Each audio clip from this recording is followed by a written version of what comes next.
नमस्कार, मैं हूं निकिता और आप देख रहे हैं सत्यहिंदी.com। चलिए एक नजर डालते हैं अब तक की सुर्खियों पर। भारत और कनाडा के बीच खालिस्तान समर्थक नेता हरदीप सिंह निज्जर की हत्या को लेकर तनाव बढ़ता जा रहा है।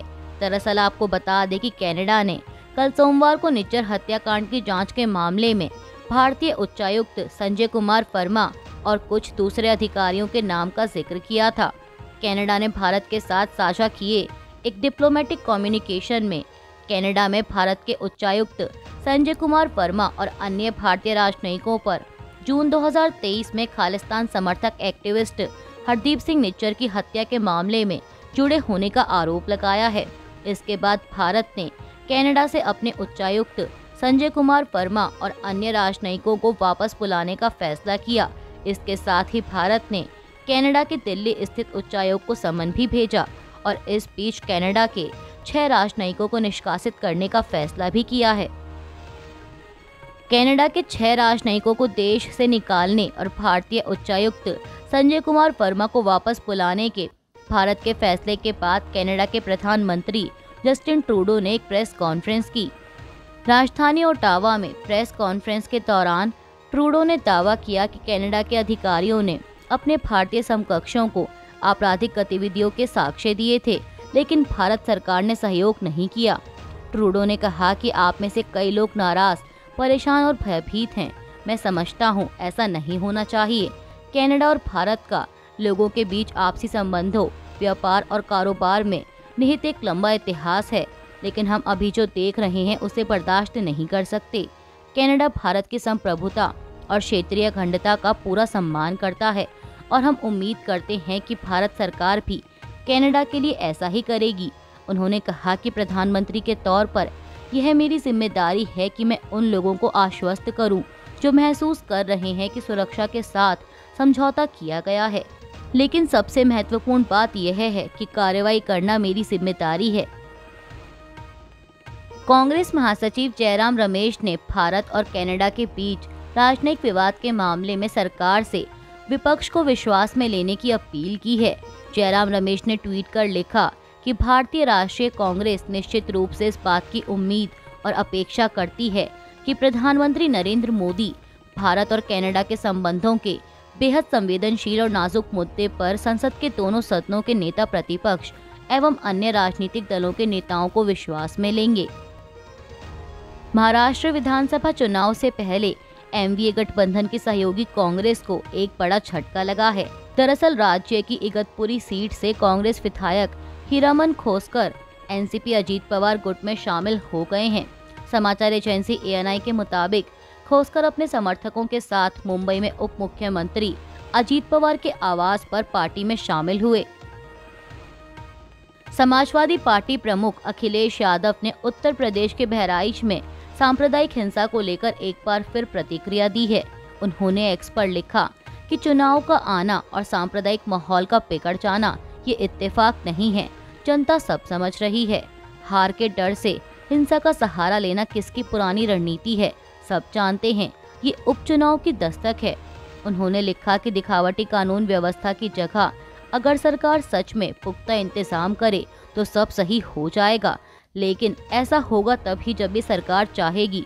बता दें कि इससे पहले अखिलेश यादव ने मीडिया से बात करते हुए कहा था कि सबसे पहले तो मेरी अपील है कि जो पक्ष इसमें शामिल हैं सभी लोग कानून व्यवस्था बनाए रखें। सरकार को न्याय करना चाहिए। एक चौकी इंचार्ज या किसी छोटे अधिकारी को हटाने से कानून व्यवस्था नहीं संभलेगी। शासन की चूक की वजह से इतनी बड़ी घटना हुई है। आपको बता दें कि उत्तर प्रदेश के बहराइच में रविवार को मूर्ति विसर्जन के बाद सांप्रदायिक हिंसा हुई थी। इसके एक दिन बाद सोमवार को फिर से हिंसा हुई और इलाके में तनाव बढ़ गया। झारखंड में होने वाले विधानसभा चुनाव से पहले कल सोमवार को राज्य कैबिनेट की एक बैठक हुई। बैठक के बाद झारखंड के मुख्यमंत्री हेमंत सोरेन ने मीडिया से बात करते हुए बताया कि आज एक महत्वपूर्ण मुद्दे पर चर्चा हुई है।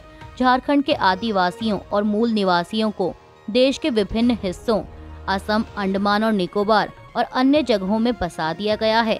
उन्हें अंग्रेज काम करने के लिए वहां ले गए थे। उनकी आबादी 15 से 20 लाख है। उन्हें अभी तक वहां आदिवासी का दर्जा नहीं मिला है। मुख्यमंत्री ने कहा कि हमारी सरकार ऐसे सभी मूल निवासियों को झारखंड लौटने के लिए आमंत्रित कर रही है। इस मुद्दे के लिए एक मंत्री स्तर की समिति बनाई जाएगी।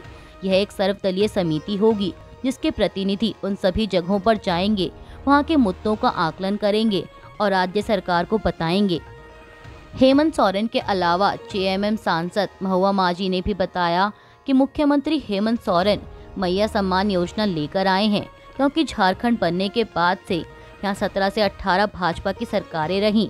उनके कई मुख्यमंत्री आए, लेकिन उन्होंने महिलाओं के बारे में नहीं सोचा। भाजपा के कार्यकाल में यहाँ महिलाओं की तस्करी चरम पर थी। इन सबको रोकने के लिए मुख्यमंत्री ने कई योजनाएं शुरू की हैं ताकि वे अपने पैरों पर खड़ी हो सकें। स्कूल कॉलेजों को बेहतर बनाने का प्रयास किया जा रहा है। इसी कड़ी में मैया सम्मान योजना शुरू की गई है।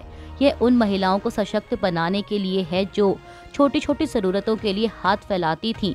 यह बहुत अच्छी पहल है, इसकी हर जगह सराहना होनी चाहिए। आपको बता दें कि मैया सम्मान योजना के तहत महिलाओं को दी जाने वाली वित्तीय सहायता को 1000 रुपए प्रति माह से बढ़ाकर 2500 रुपए करने की मंजूरी दी गई है। झारखंड के मुख्यमंत्री हेमंत सोरेन ने कल सोमवार को कहा कि जेएमएम के नेतृत्व वाला गठबंधन आगामी विधानसभा चुनाव में सभी 81 सीटों पर चुनाव लड़ेगा। झारखंड मुक्ति मोर्चा की केंद्रीय समिति की बैठक के बाद बोलते हुए सोरेन ने पार्टी की चुनावी तैयारियों पर भरोसा जताया और आश्वासन दिया कि गठबंधन राज्य में फिर से सत्ता हासिल करेगा। आपको बता दें कि विधानसभा चुनाव की घोषणा जल्द ही होने की संभावना है, क्योंकि विधानसभा का कार्यकाल 5 जनवरी 2025 को समाप्त हो रहा है। समाचार एजेंसी पीटीआई के मुताबिक सुप्रीम कोर्ट ने कल सोमवार को जम्मू कश्मीर के उपराज्यपाल को जम्मू कश्मीर की विधानसभा में 5 सदस्यों को मनोनीत करने की शक्ति को चुनौती देने वाली याचिका पर विचार करने से इनकार कर दिया। इस पर भाजपा नेता रविंद्र रैना ने कहा कि जम्मू कश्मीर विधानसभा में 5 विधायकों को मनोनीत करने की प्रक्रिया संवैधानिक है। कांग्रेस पार्टी और उनके सहयोगी दल सुप्रीम कोर्ट गए, लेकिन उन्हें फटकार लगाई गई। उन्हें समझना चाहिए कि उन्हें धोखा देने की कोशिश करने की बजाय संविधान का पालन करने की जरूरत है। इस बार सुप्रीम कोर्ट ने उनके धोखेबाज प्रयास को खारिज कर दिया है। कांग्रेस अध्यक्ष मल्लिकार्जुन खड़गे पर वक्फ भूमि घोटाले में शामिल होने का आरोप लगाए जाने के बाद कई विपक्षी सांसदों ने कल सोमवार को वक्फ संशोधन विधेयक की जांच कर रही संसदीय समिति की बैठक का बहिष्कार किया। उन्होंने आरोप लगाया कि समिति नियमों के अनुसार काम नहीं कर रही है।